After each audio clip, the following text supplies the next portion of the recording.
Hello friends, welcome to this module on cookies and sessions. Fine.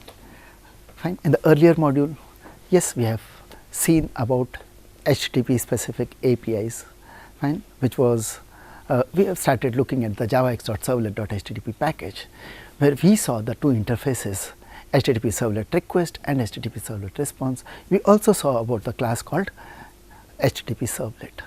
In this module, we'll be looking at the cookies and sessions. Yes, cookies and sessions. Anyway, sessions also many times do depend on the cookies, and the purpose of session is basically to be able to track the user.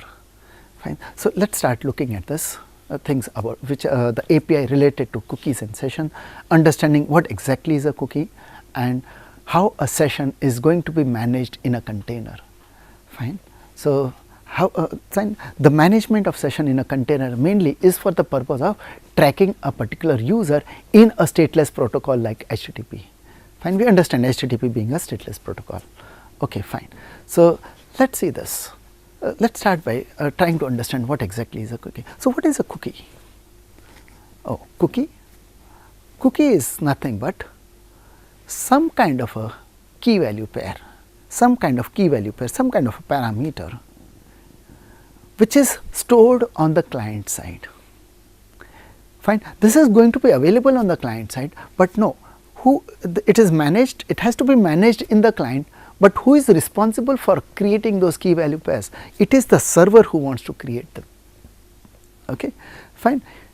It is like, where the cookies are used, a very simple application, a very simple thing. Most of the time in a website, you might have come across, as you do a login, it would ask for, okay, remember me, right? Something like, you are doing a login, it says, okay, remember me, I want a auto login next time. Oh, how an auto login would be done? Oh, for that, auto login means this login ID and password, whatever I am having, okay, I should get logged in automatically if I hit this particular URL, hit the server. Okay, I do not need to be entering a username and password here. Fine. Each time, do not show me the login screen. Fine. When I go to the root page, the index page, no, do not show me the login from there. Instead, straight away just log me in. Fine. Okay. So how is that managed? Oh, for managing that, yes, when it says remember me, right? Oh, many times we say remember me. Oh, who is remembering whom? Is it the server who is remembering the client? No, the server does not have the capability to remember each and every client and saying, okay, oh, he is asking me to remember me. Instead, what is being done by the server? Let us see that, what exactly is the interaction here. Okay. So, what is a cookie here? It is basically managed through cookies. What exactly is a cookie? Fine. What would be done in this case is, when you submit a request and you put the checkbox saying remember me, okay, the request which has gone, fine, the request which has been submitted, fine, it has sent the parameter saying, okay, that I want you to, I want remember me to be, remember me is checked. When this comes to the server, what the server does is, server while giving back a response is adding some header. It is adding a HTTP header, which is an indication to the client that you please remember this cookie for me. It is sending a cookie to the client. Please remember this cookie. From now onwards, whenever you connect to me, you need to send this as a token. You need to send this, that yes, this is some value which I have asked you to remember for me. See, this browser or this client here, HTTP client, is making requests to different servers. What the client is supposed to be managing, it is supposed to be remembering the various cookies, the various parameters which have been set on it by different servers.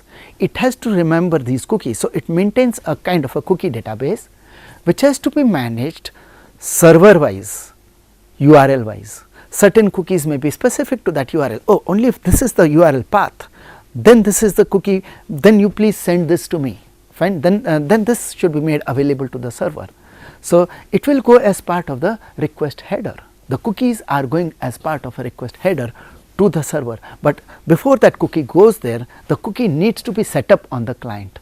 Setting up cookie on the client will be done by the server, fine. So, if the cookies are set by the client by the server on a client, the client is supposed to be remembering them for that server, fine, and maybe it is for that server. So, if whenever any request is being formatted and created on the client side to be sent to a server, it would always do a check, because there will be a phase where it will be adding up the headers for the HTTP request. So, there will be one of the things which it has to be doing is just examine its cookie database. Oh, do I have a cookie for this particular server?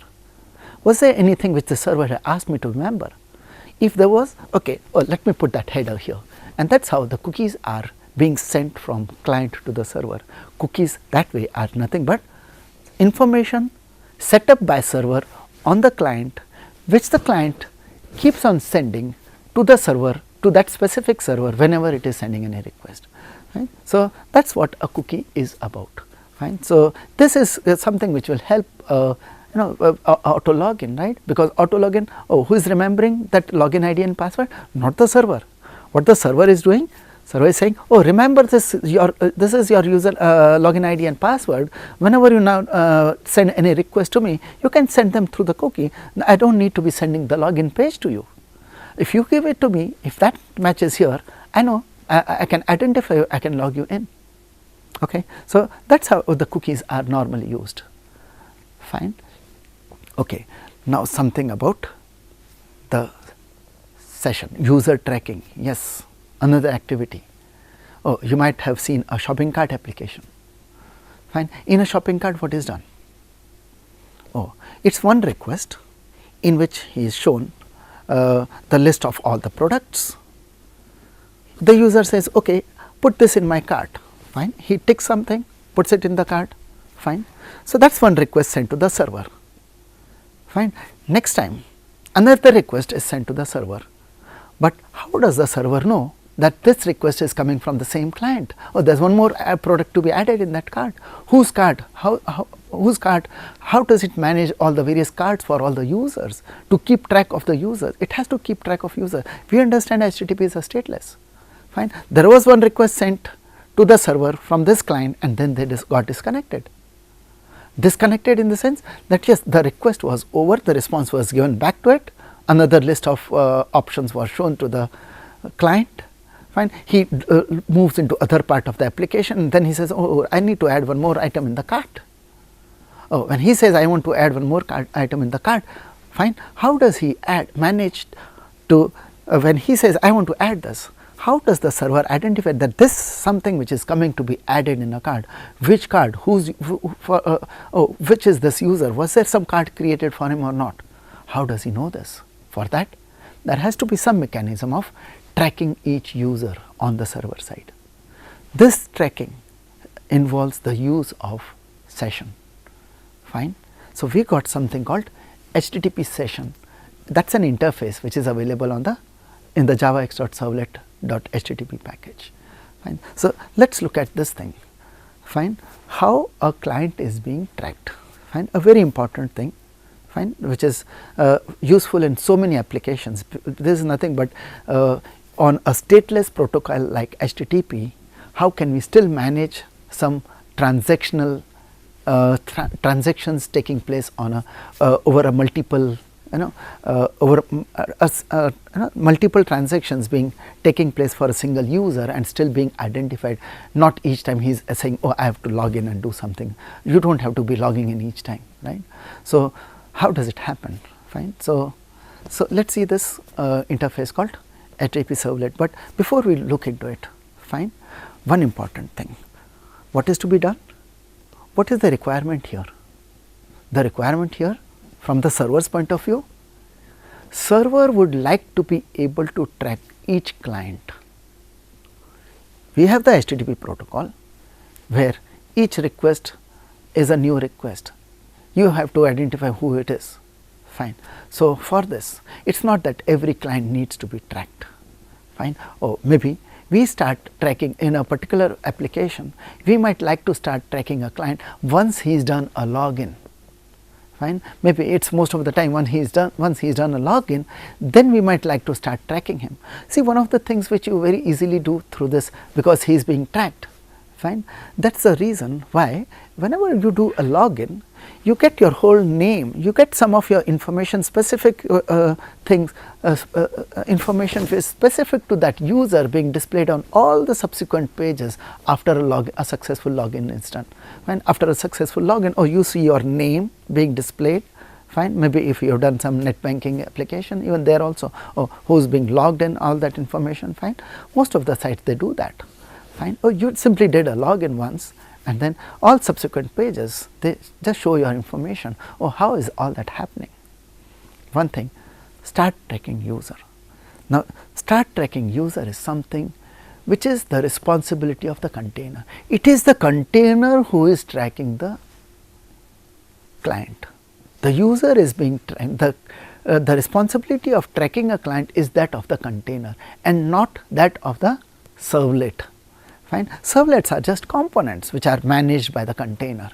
Fine. So, let us see what all happens within the container now. Fine. Okay. So, it may be a requirement that a particular client needs to be tracked. We will see how exactly the container would know that a particular client needs to be tracked. If a client needs to be tracked, it would be an indication to be specified by the application. So, application components can say, okay, I would like that the current client to be tracked. Fine. But once it has been identified by the container that this client needs to be tracked, what the client does for him? What the client does here is, yes, it would create some kind of a, oh, we don't know a shopping cart. So, just think of him the server creating a basket. Fine. It is a basket which is being created for the client. So, we have this object of HTTP session which is similar to a basket in which we can put various things. Fine. So, yes, there is a basket which has been identified for this particular client. That is nothing but our HTTP session object. So, if a client is to be tracked, a HTTP session object would be created for him. But this HTTP session object has is being identified with the help of a ID. So, there is a session ID which is generated for the client who is to be tracked.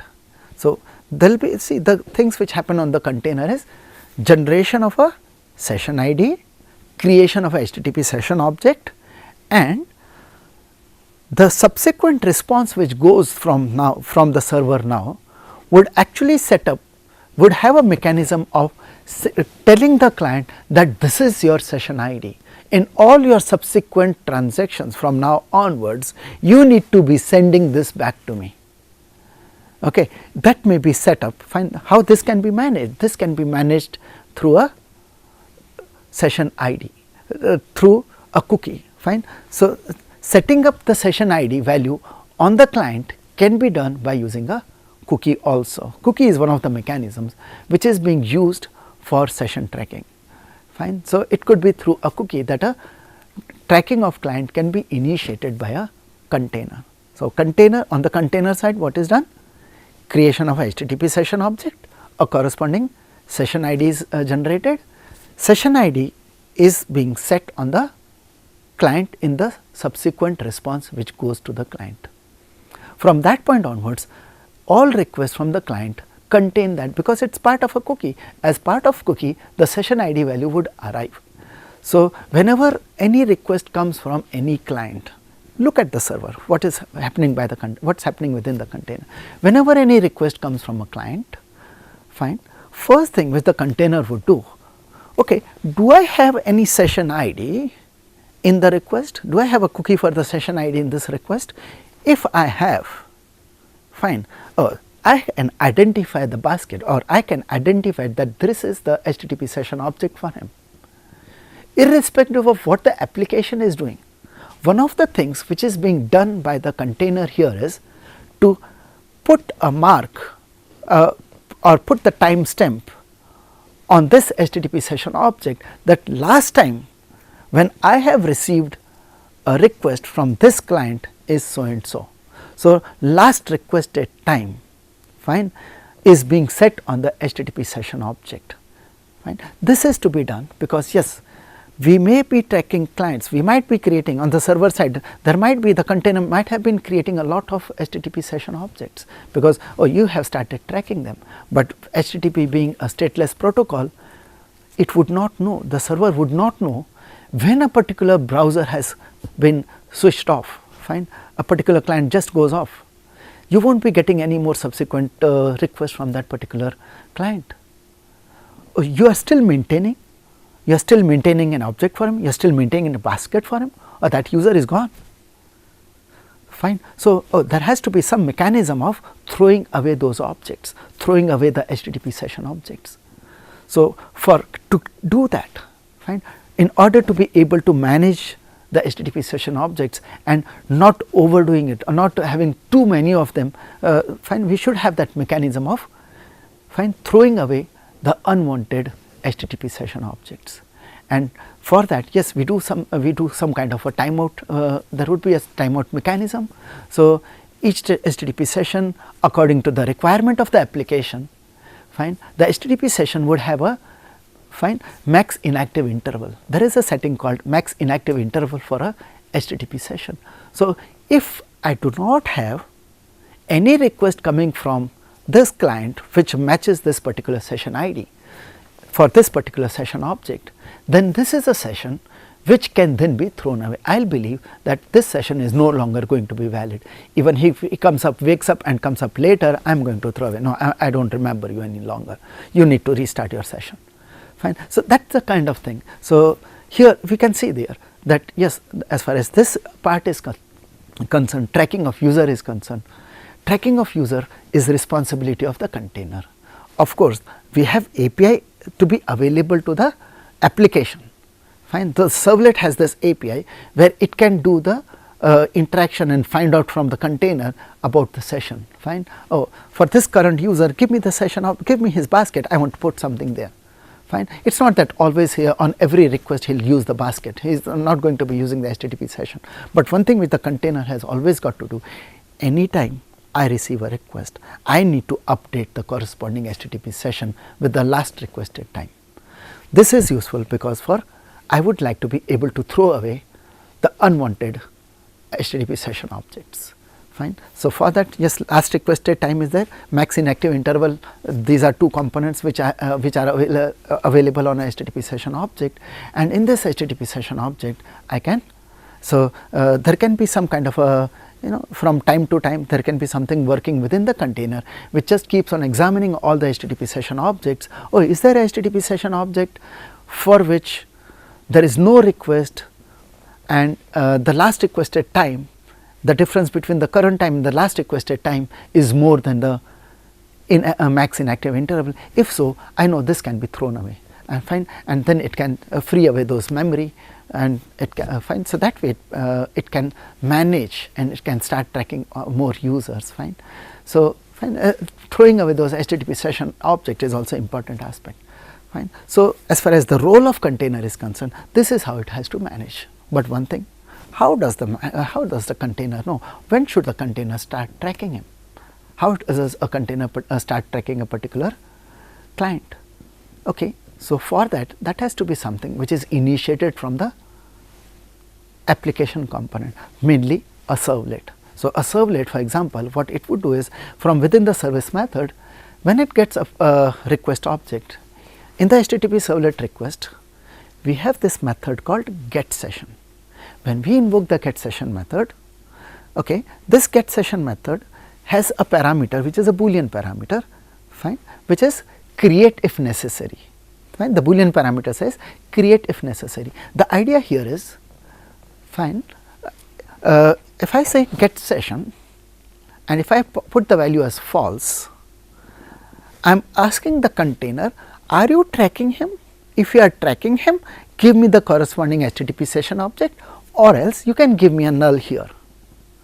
Fine. So, that is one thing which is if you are passing the value of false. Whereas if in case you are saying true, create if necessary. It is not that, oh, you should be creating it, fine. What is this create if necessary? If I say true and if I say get session with true, what would be done is, okay, for this particular client from where this request has arrived, do you already have an HTTP session object? If you have, you can give that to me.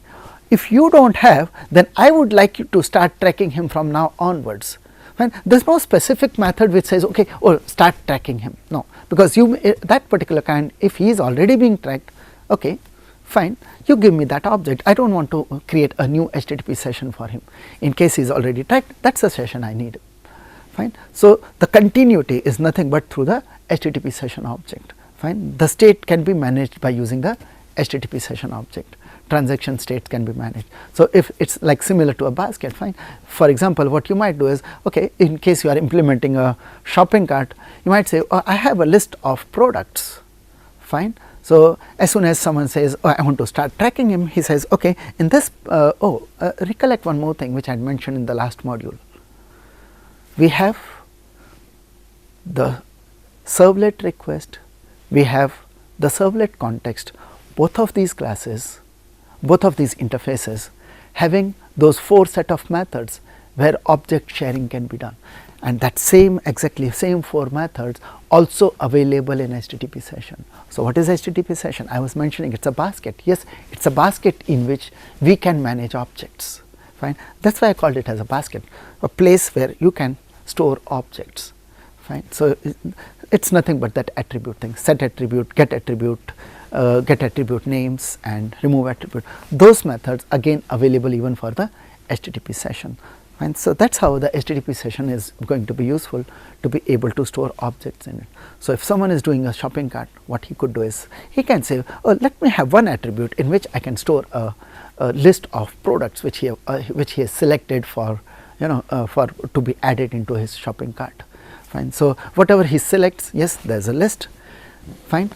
This is a session object which is available for him. Whenever a response is given to him, if he is asking for the list, oh, show me my cart, oh, that list is available from that session, and you could be formatting a page where you show that list of what are the things in that list of products which are already added in that cart. If he says, oh, add this to the cart, what you do here is create an object for the product and add it into that list. So, you can manage a cart like by just simply using a list object within as an attribute in your HTTP session. So, HTTP session can have attributes. So, HTTP session has, yes, what are the things in HTTP session? There is a last requested date time, fine, last requested time. There is a max inactive interval, fine. It has methods for managing attributes. It has session ID, you can know what is the session ID. Oh, another important thing, how the session was obtained. Oh, it could have been it is obtained by a servlet by using the get session method on the servlet HTTP servlet request object. So, when he says get session, fine, it may have been created new if he has used a true attribute, fine. Yes, this method we understand is overloaded, get session method is overloaded.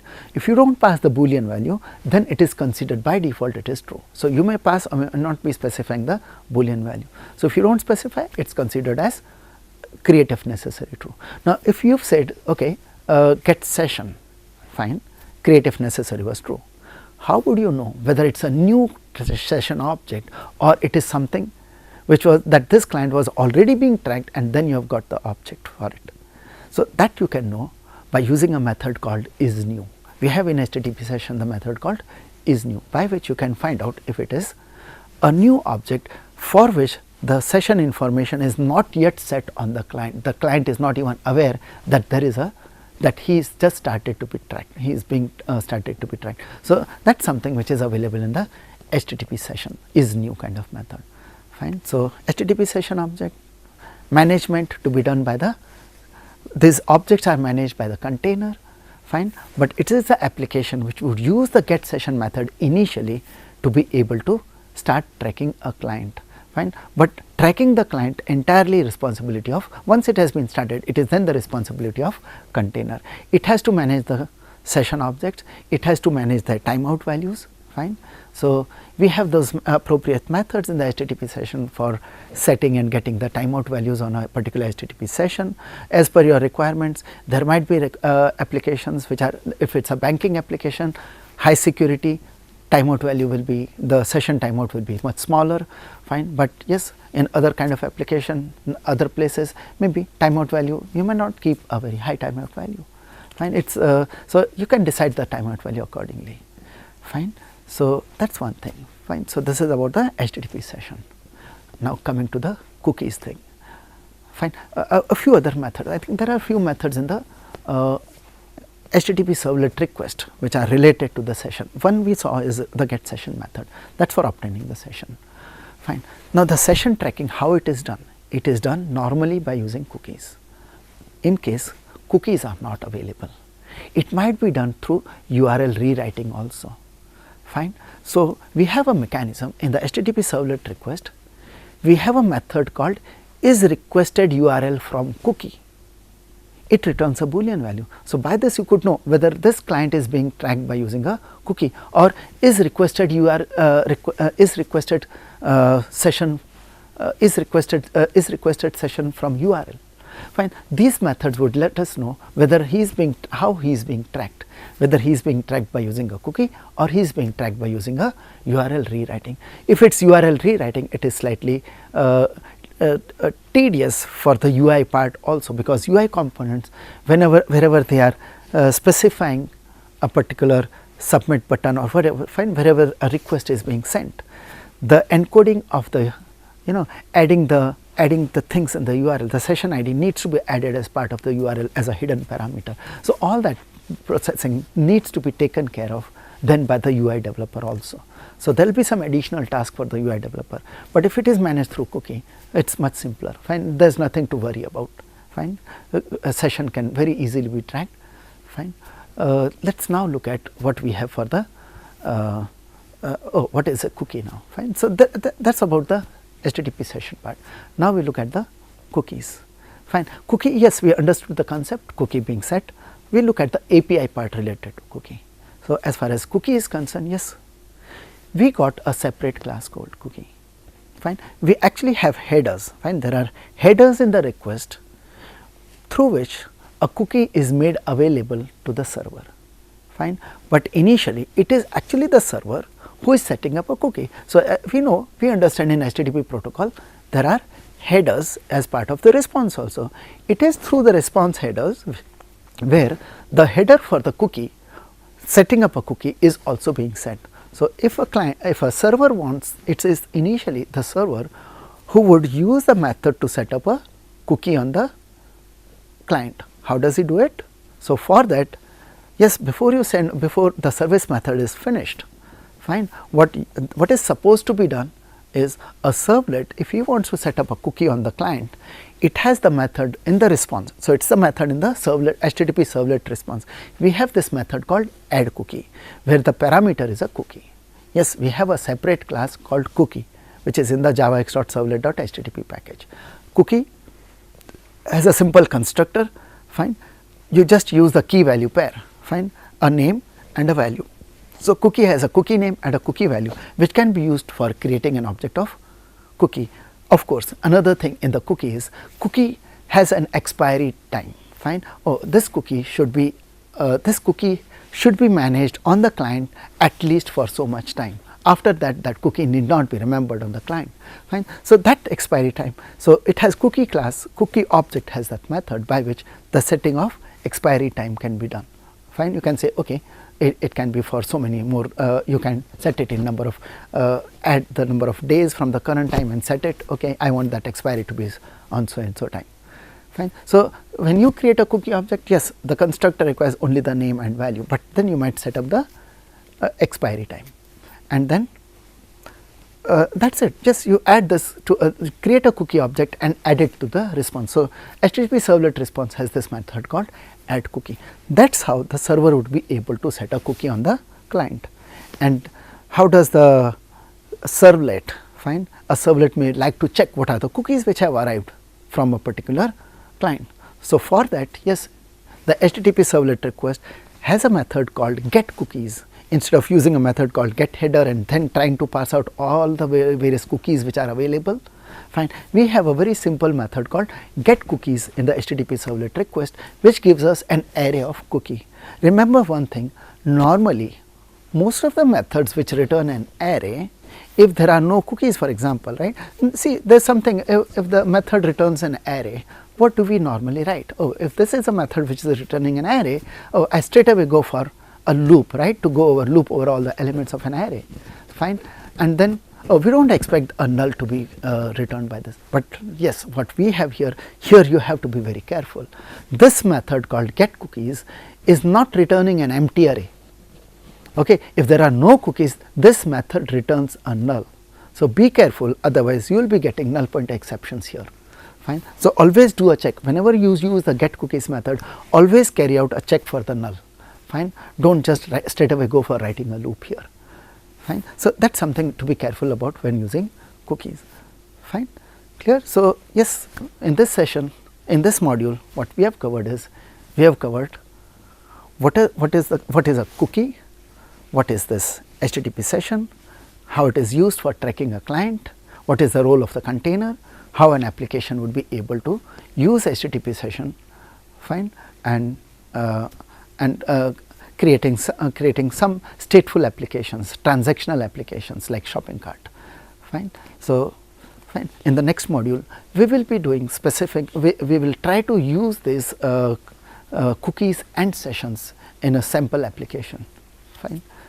Okay, so thank you.